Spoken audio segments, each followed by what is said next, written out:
안녕하십니까. 진짜 별과 함께하는 점성술 크로노사이트 주간 운세 예보 2022년 7월 하순입니다. 7월 21일부터 31일까지 7월에 사실상 중요한 구조들은 이 하순의 세 번째랑 네 번째 주에 이제 다 거의 사실상 네 번째 주에도 몰려있다고 보시면 됩니다.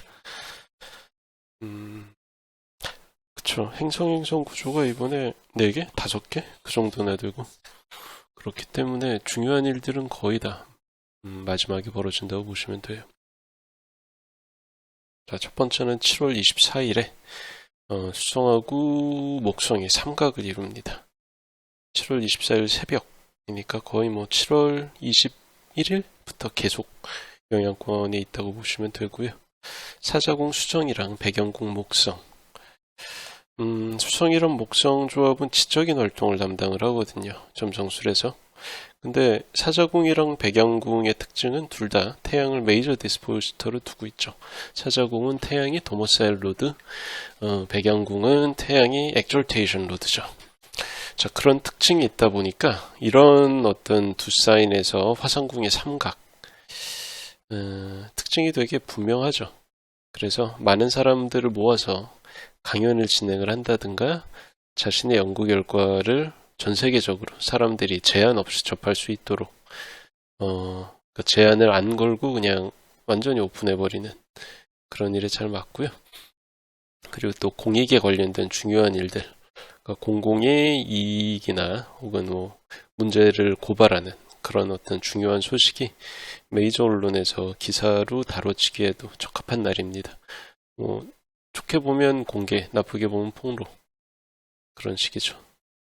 그리고 또 사업적으로 공격적인 어떤 투자, 사업의 양수양도, 기업의 M&A, 뭐겠어요? 아예 사업 권리를 아예 사버리는 거죠. 사업 권리를 사버려가지고 내가 흡수해서 합병해버리는 그런 적극적으로 업의 규모를 확장시키는 그런 식의 결정이나 행동에도 잘 어울립니다. 좋죠, 뭐. 나쁠 게 없지, 이거는. 자, 그리고 하루 있다가 금성하고 목성이 사각을 맺습니다. 7월 25일 백양궁 목성 거해궁 금성이에요. 자, 금성 입장에서는 자기 엑졸테이션 로드인 목성, 그러니까 길성인 목성을 만나는 격이라 확실하게 도움이 됩니다.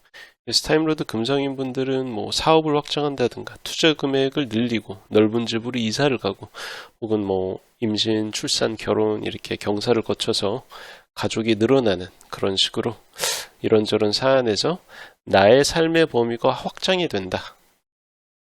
확장이 되는 그런 기회를, 좋은 기회를 만날 수 있는 상당히 기대할 만한 그런 조합입니다. 다만 좀 빡세죠. 왜? 사각이니까. 반면에 목성 입장에서는 자기 데트리먼트 로드를 만나는 거잖아요. 백양궁에. 그래서 일방적으로 뭐 금성만 이득을 얻고 목성은 그냥 힘들게 지나가는 그런 것 같지만 잘 살펴보면 금성하고 목성 둘 다 팔도에서는 금성텀에 위치합니다.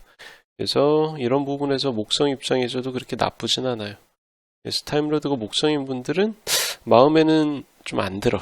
내가 원하는 방식이 아니야. 그래도 일단 한번 수행을 해내면 나한테 유리해지는 그런 일들 있죠. 그런 일들을 맡게 되는 상황입니다. 그러니까 영업직에 계시는 분들이 너무 좀 요구가 과하거나 질펀하게 끈적하게 놀아야 돼서 좀 불편하긴 해도 그래도 이 회사랑 이 거래처랑 트러블을 안 내고 잘만 진행을 하면 상당히 안정적인 높은 매출을 계속 유지해 줄 수 있는 그런 꿀 같은 거래처의 접대를 만든 거죠. 그러니까 약간 고생을 해서 얻어내기만 하면 계약을 뭐 앞으로는 좋은 거예요. 다만 이제 그 과정이 좀 본인한테 불편할 수 있다. 이런 식입니다. 자, 그리고 하루 있다가 금성은 7월 20일 새벽에 쌍둥이 자리 감마성인 알헤나랑 만나요. 알헤나는 금성 속성의 항성 중에서는 되게 대표적인 별입니다. 그리고 길한 부분, 흉한 부분이 적당히 섞여 있어요. 뭐 지난달에 말씀드렸던 미라크 같은 경우는 되게 금성 속성의 항성이긴 한데 생각보다 금성의 좋은 면보다 나쁜 면, 흉한 면을 가져가거든요. 근데 아레나는 딱 중간 정도입니다. 그래서 이날은 콘텐츠를 만들고 작품을 제출을 하고 공개를 하고 이런 생산자로서의 활동도 잘 맞지만 연주회나 뮤지컬, 전시회, 시사회 등에 참여하는 것처럼 문화예술계에서 소비자로서 활동하는 것도 다 성과가 좋습니다. 성과라고 하기엔 좀 그렇지만 잘 맞는 날이에요. 잘 풀려요. 보람도 있고 재미도 있고. 다만 이제 이 과정에서 내가 계획했던 것보다 초과로 예산이 지출이 됩니다. 돈을 너무 많이 써버리게 되는 게 이 금성 아레나 조합의 문제예요. 나중에 좀 곤란해질 수 있기 때문에 최소한도의 절제를 갖고 가셔야 됩니다. 자, 그리고 같은 날에 수성하고 화성이 사각을 이룹니다.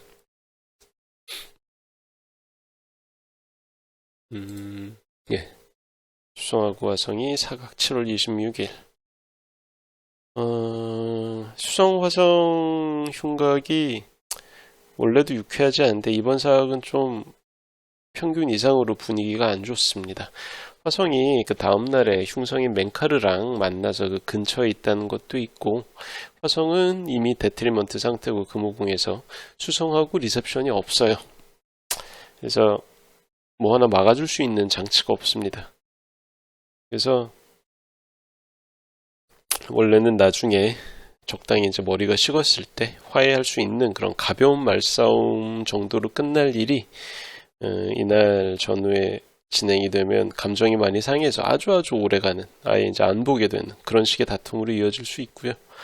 그리고 타임로드가 수성인 분들은 여기에서 피해자 포지션에 들어갈 공산이 큽니다. 타임로드 화성인 분들은 꼭 피해자 포지션이 아니더라도 좀 애매한 경우들, 구설수나 설화 같은 데 휘말려서 한동안 이제 되게 마음고생을 할 수 있는, 모함을 당한다든가 이런 식이죠. 좀 억울한 그런 케이스가 이어질 수가 있습니다. 그리고 말씀드렸던 바로 다음 날에 자, 화성이 맹카르랑 만나요. 7월 27일 새벽에 만납니다. 그렇기 때문에 7월 26일 전체랑 거의 7월 27일 전체 영향권이라고 볼 수가 있어요. 흉성 중에서도 맹카르는 토성적인 색채가 되게 강합니다. 보통 흉성 속성의 항성들이 화성 속성인 경우가 많거든요. 근데 맹카르는 되게 토성적인 색채가 강한데 유독 화성이랑 만났을 때 좀 그래요.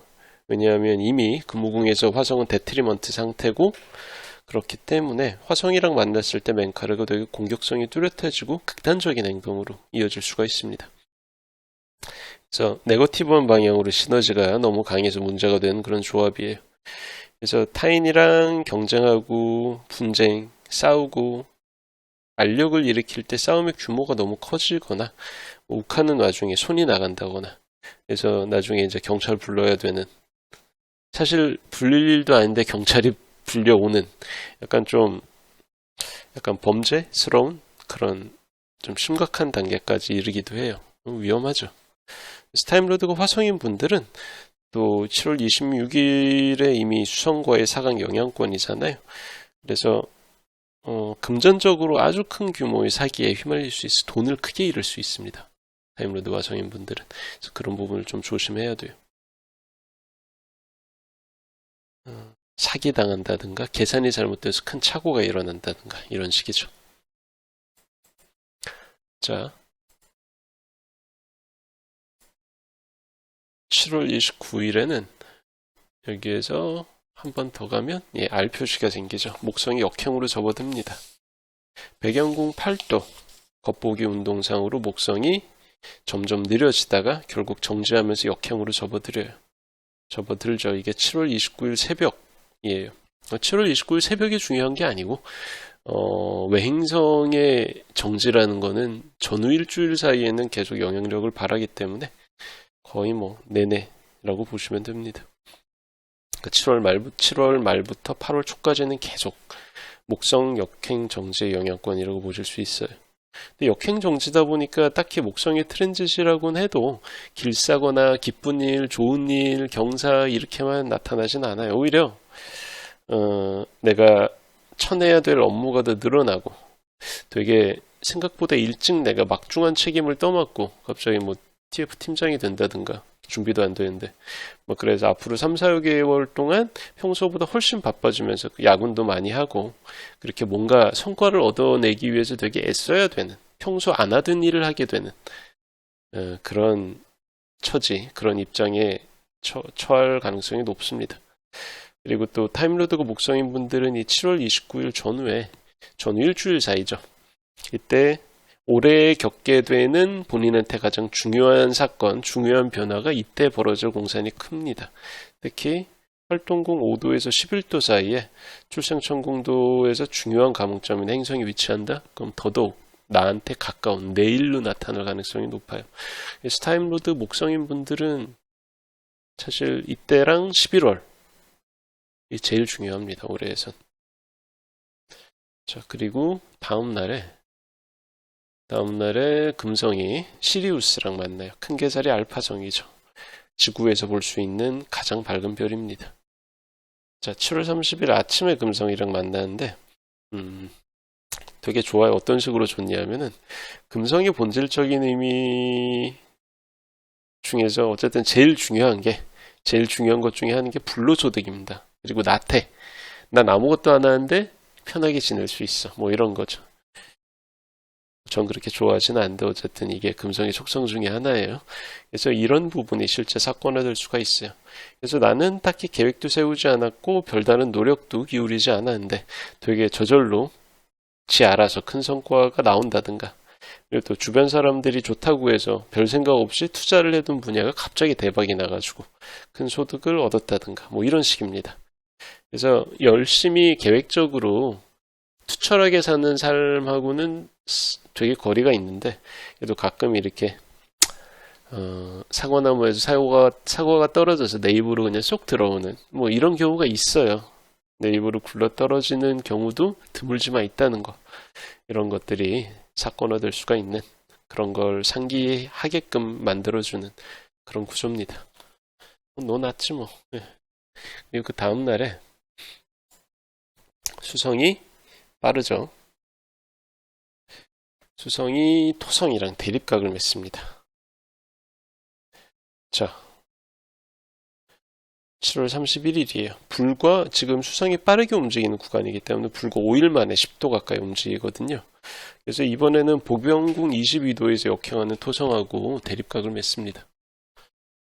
그러니까 7월 26일에 화성이랑 사각이었잖아요. 근데 7월 31일에 토성이랑 대립각, 이게 뭔 얘기예요? 수성이 화성하고 토성 사이에 흉각으로 흉성 인클로저 사이에 놓이게 된다는 거예요. 야, 이게 보통 일이 아닙니다. 타임로드가 수성인 분들은 일주일 정도는 이런저런 분야에서 일상이 되게 빡세질 수가 있어요. 그러니까 이런저런 분야를 가리지 않고 라는 게 막 일적으로, 금전적으로, 인간관계 측면, 가족이랑 육친 측면, 연락도 안 돼, 뭣도 안 돼, 돈도 막혀, 일도 안 돼, 뭐 이런, 그러니까 온갖 보통은 한 달에 한두 번 벌어져야 되는 그런 것들이 막 이제 몰려가지고 오는 거예요. 그래서 이때는 뭘 해도 만족스럽지 않게 환경이 돌아가기 때문에 무리하지 않게 충분히 체력을 비축해둘 필요가 있습니다. 제가 맨날 하는 얘기, 잘 자고 잘 먹어둬야 돼요. 이 빡센 시기를 그러니까 내가 치명타를 안 맞고 버티려면. 자, 그리고 사자궁 수성 입장에서는 토성이 더 힘겹죠. 왜냐하면 데트리먼트 로드인데 서든 어플라잉으로 들어오잖아. 왜? 토성은 이미 역행하고 있으니까. 이 얘기는 뭐예요? 토성으로 인한 흉사는 타임로드 수성인 분들 입장에서 예상치 못해도 급작스럽게 갑자기 딱 하고 그러니까 외부 효과로 들어온다는 거예요. 그래서 하던 일이 갑자기 중단된다든가 벙찌죠. 그리고 기약 없이 갑자기 뭔가 정부 정책이 바뀌었어요. 내가 1년 동안 준비하던 게 그냥 무한 지연입니다. 지금 하면 아무것도 안 되기 때문에 뭐가 어떻게 될지 정책 바뀔 때까지 계속 기다려야 돼. 기약이 없어요. 되게 막막한 상황들이 잘 생길 수가 있습니다. 아이고, 그래서 이게 참 쉽지가 않아요. 그러니까 분명히 자기는 정말 이해관계자들 내 일은 다 해놓고 나랑 일을 같이 해주는 사람인데 반드시 이 일은 이때까지 끝내야 되라고 정말 다짐을 했는데 이상하게 그때 되니까 뭔가 이런 걸 뭐라고 그러죠? 그 피치 못할 이유로 일이 뻥나요. 그래가지고 내일까지 다 뒤집어지는 거지. 다 늦어져. 그러니까 나만 늦어지는 게 아니고 나와 관계된 그 일에 관계된 모든 일이 다 손해를 보는 거예요. 그러니까 또 그 늦어진 부서나 늦어진 회사 쪽에 뭐라고 따박따박도 못해. 이런 식이라니까요. 자, 어쨌든 되게 뭐가 많습니다. 7월 하수는 이런저런 구조가 되게 많고 수많은 사람들한테 되게 중등도 이상의 중요한 사건으로 다가갈 수 있는 그런 시기예요. 자, 그리고 여러분 8월 초가 좀 빡셉니다. 8월 초가 좀 빡세요. 미리 말씀드릴게요. 그래서 그 부분을 감안을 하고 자, 7월에 대한 얘기는 여기까지 할게요. 감사합니다.